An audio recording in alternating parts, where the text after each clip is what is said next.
Special counsel Robert Herr attacked by both Democrats and Republicans today. He was the special counsel who recently decided not to prosecute President Biden for his handling of classified documents, but still went on to criticize Biden's memory in his report.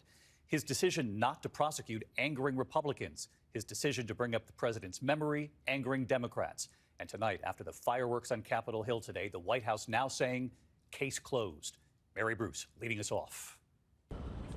Mr. Herr, do you believe Joe Biden's mentally competent? Tonight on Capitol Hill, former special counsel Robert Herr facing hostile questions from both Republicans and Democrats as he defended his conclusion that President Biden had mishandled classified documents but should not be prosecuted. We identified evidence that the president willfully retained classified materials after the end of his vice presidency when he was a private citizen.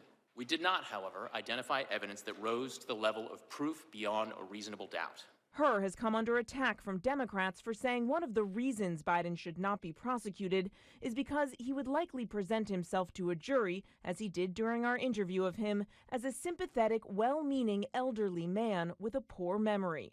My assessment in the report about the relevance of the president's memory was necessary and accurate and fair.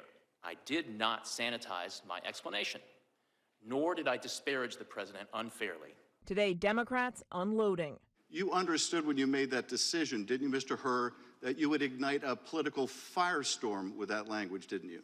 Congressman, politics played no part whatsoever in my investigative steps. But today, Republicans furious too, asking, should Biden not be prosecuted just because he's sympathetic? One of the points you make is that President Biden's likely to be an elderly, sympathetic a figure with a poor memory. But how does that bear on any individual's guilt or innocence? Isn't that, again, a question for a judge or jury to decide? Democrats emphasizing Herr's note that Biden fully cooperated with the investigation, unlike Donald Trump. Did you find that President Biden engaged in a conspiracy to obstruct justice? No. Did you find that President Biden engaged in a scheme to conceal? No. But Herr forcefully pushing back when Democrats declared his report exonerated the president. So this lengthy, expensive, and independent investigation resulted in a complete exoneration of President Joe Biden. I need to go back and make sure that I take note of a word that you used, exoneration. That is not a word Herr, that I'm going to continue with my questions. I'm going to continue with my questions. I know that the term I ultimately reached I know relates to that whether the term sufficient evidence existed such that the likely outcome you exonerated would be a conviction. I know that the term willful retention has a Mr. Herr, it's my time.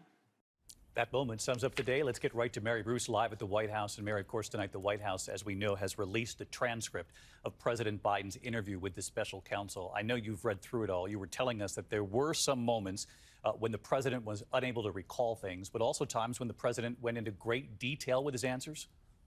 David, the transcript of the president's 5-hour interview with the special counsel really paints a nuanced picture. There are moments where the president's memory lapses. For instance, while he can recall the day his son Beau died, he struggles to remember the year and has to be prompted repeatedly by his staff. But the president also offers vivid descriptions of years-old events. He is conversational, he jokes around with the interviewers, and yes, he does go off on several tangents, but that is not unusual for this president. David. Mary Bruce leading us off from the White House tonight. Mary, thank you.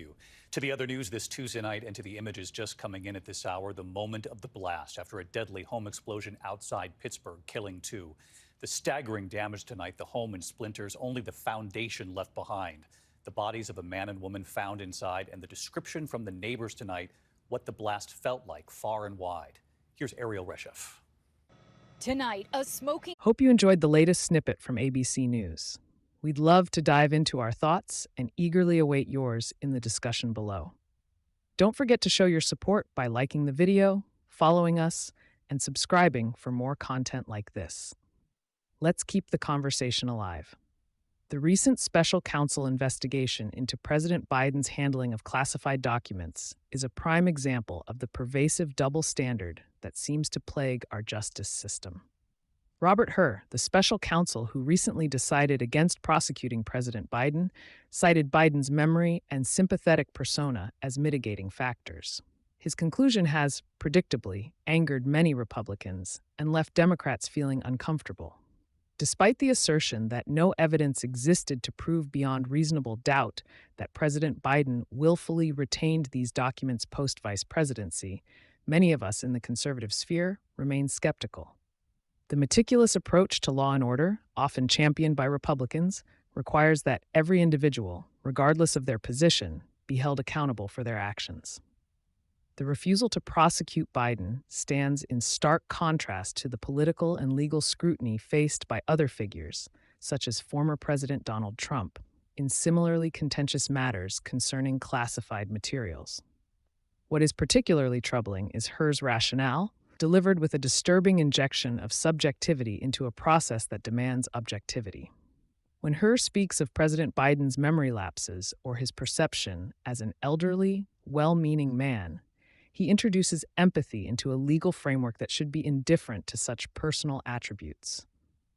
The law is not, and should never be, administered on the basis of sympathy or likability. Furthermore, the infuriated Democrats' reaction to Herr's comments about Biden's memory is telling. It seems like a defensive move, one that is more concerned with image management than with addressing the potential mishandling of sensitive material. They too should be demanding transparency and accountability, regardless of the political implications. This whole debacle illustrates the widening chasm between the American people and the elites. It's clear that an ordinary citizen wouldn't have been afforded such leniency. They would have been prosecuted to the fullest extent of the law. Conflicts of interest, emotional appeals, and a two-tier judicial system ought be the building blocks of our republic. It's about the integrity of the office, respect for the rule of law, and most crucially, trust in the system that governs us. What happened on Capitol Hill is worrying not just because of the decision itself, but because of what it represents. A justice system seemingly susceptible to subjective narratives rather than steadfast to the objective rule of law. Republicans are right to question this outcome, and as a party, we must continue insisting on equal treatment under the law for all citizens, from the everyday American to the President of the United States.